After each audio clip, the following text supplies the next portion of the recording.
আমাদের আজকের আলোচনার বিষয় বাংলাদেশের বন এবং তাদের প্রকৃতি নিয়ে।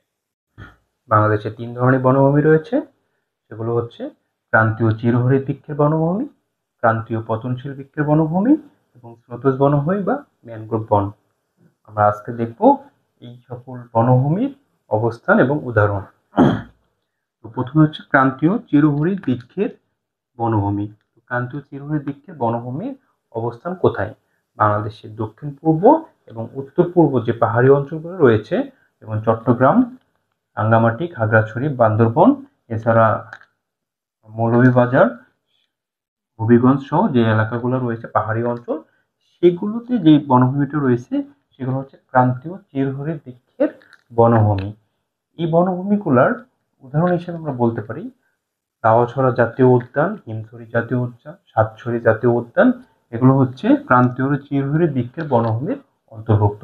এই বৃক্ষের বনভূমির মধ্যে প্রধান বৃক্ষগুলো হচ্ছে সেগুন, গর্জন, তেলসুর, চাপালিশ এবং জারু। দ্বিতীয় যেটা রয়েছে সেটা হচ্ছে ক্রান্তীয় পতনশীল বৃক্ষের বনভূমি। এই বৃক্ষের মেন বৈশিষ্ট্য হচ্ছে বছরে একটা নির্দিষ্ট সময় পাতা সবগুলো ঝরে যায়। তো এখানে আমাদের যে এই বনভূমির অঞ্চল হচ্ছে বাংলাদেশের যে টাঙ্গাইল, গাজীপুর,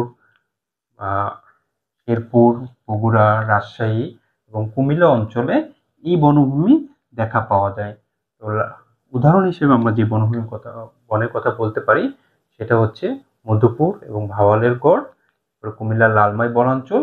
এগুলো হচ্ছে ক্রান্তীয় পতনশীল বৃক্ষের বনভূমি এবং এই বনের মূল গাছ বা বৃক্ষ হচ্ছে শাল, গজারি, অর্জুন, করই, হরিতকি, রূপচন্ডাল। এগুলো হচ্ছে ক্রান্তীয় পতনশীল বৃক্ষের বনভূমির মূল বৃক্ষ।